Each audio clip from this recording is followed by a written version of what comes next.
We avoid pain more than seeking out pleasure. This is a quote that I've heard. Wow, actually no, probably like a year ago. And I definitely agree with this.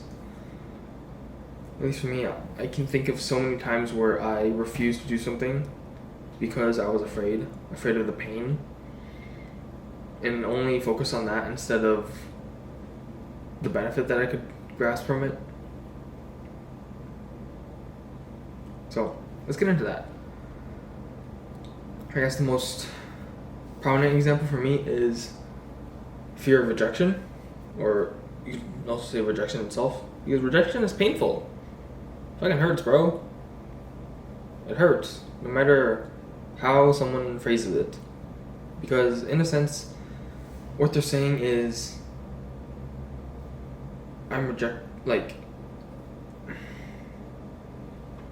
what they're basically saying is you are not the one. I think that is what most people think of when they get rejected. Of course, there are different circumstances. For me, a girl may already have a boyfriend. She may be dating someone already.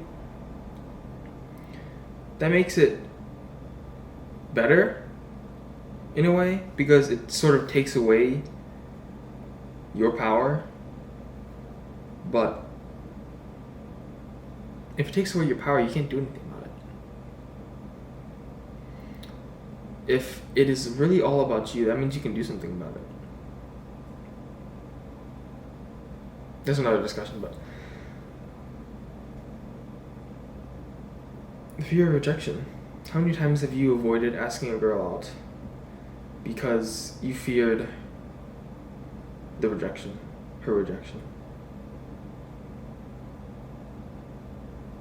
I've avoided it so many times. I've seen quite a lot of girls on campus that I wanted to talk to, at least initially in the first 10 seconds I saw her. Of course, I was only basing it off of physical appearance, but I guess those were just physical crushes. And then there was a girl who I think I was at the very least stimulated by. That sounds weird. Intellectually stimulated by. But I didn't pursue it because I was afraid. I was afraid of what she would say. Do I regret it?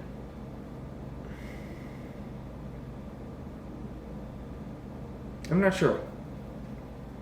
Perhaps I'm just reverse psychologying myself into thinking that, oh yeah, nothing good would have happened. But maybe something would have. At least I could have gotten a concrete answer. But I didn't. So now I'm stuck here wondering. So, in a sense, yeah, I do regret. So, it's all the basis of fear. How many times have you avoided doing something because you were afraid? So many times. I missed out on, or at least I didn't allow myself opportunities because I feared that I wouldn't get the other tasks I have done, or I would fear that I wouldn't have enough time to get other tasks done. In a sense, that's fear. That's fear of my own ability. And well, the thing is, fear is the greatest robber of happiness. It's like evolutionarily, fear is quite useful. I mean, you see a tiger, you run or fight or freeze, but usually the first two are what you do, and those are really useful. But right now, we're getting chased by tigers and lions. We aren't. We have desk jobs from 9 to 5. But we still have this fear. So, what I want to say is that fear is just a signal, like so many other things. Fear doesn't need to control you. It's telling you a specific perspective. It's telling you that this may be dangerous. Getting rejected is dangerous because it means that you might not get to reproduce and further the species. But it's only one perspective. You see, taking that same example, say a girl rejects me, okay, that's one instance where I won't be able to reproduce. What about the next? Or the next after that? Or the hundreds after that? It's only one perspective.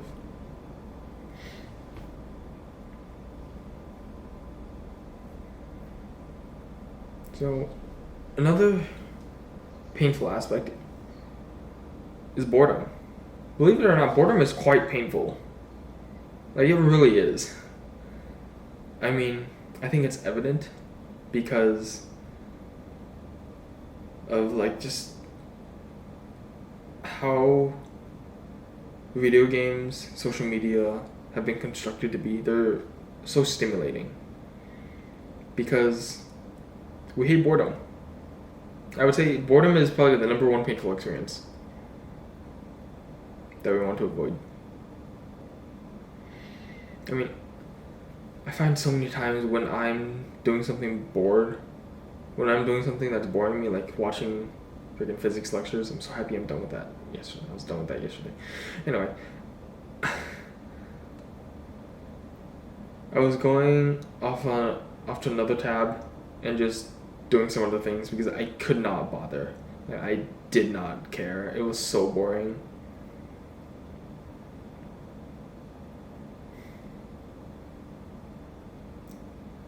The hyperstimulation with phones, with technology, it's all to counteract boredom.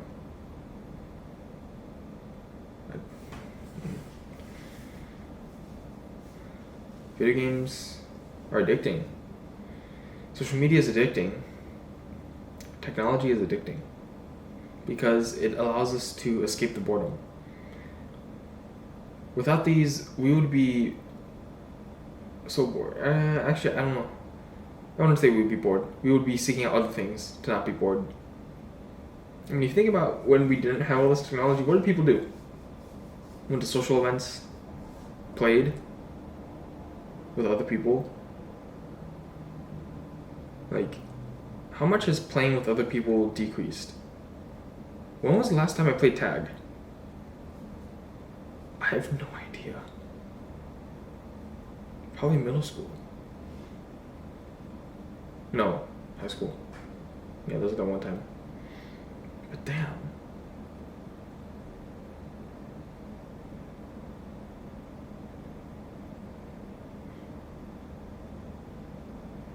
It's been a long time. Even without technology, we still seek out stimulation. We still seek out ways to not be bored. I mean, you can think about colors. We like vivid colors because it stimulates us. We don't like dull colors. When we escape into fantasy, we don't want to see a dull world with mostly... I actually don't know. I actually don't know the colors really of the world. I guess white, gray, black, green. You know, just dull colors. Like there's not much that like bright red, bright blue, like vibrant colors, like neon. Yeah, neon. It's also why people use neon colors for shop for like, what is it called? Like the, it's not title, but like, damn it, the sign for the like stores or stuff like that. It's attractive. It's stimulating. It makes you want to go toward it. It attracts you. Stimulation is the opposite of boredom.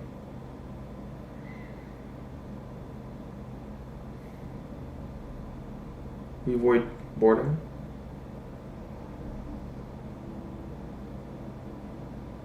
More than we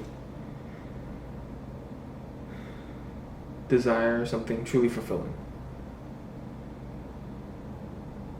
I mean, if you always just seek out things that will make you avoid boredom, if you always seek out video games instead of doing your homework, how successful do you think you're going to be in school? Probably not that much. We avoid boredom because it's painful. Like a lot of things.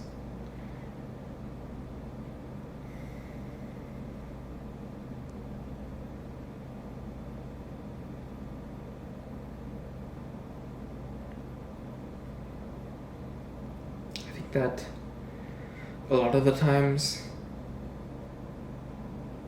pushing through the pain or avoiding the signals that keep telling us it's going to be painful and keep pushing on, that is what gives us the most fulfillment, the most happiness. Sort of like high risk, high reward. The more pain you think you may feel, the more fulfillment and happiness you'll get. And of course, a mellow is not in the middle, but what's in the middle is not what you truly want. It's a quick fix. It's a band-aid. You aren't healing the wound at all. So, be brave. Go against the pain. Don't go running away from pain and then running into anything, but run specifically toward things that will make you happy and make you fulfilled.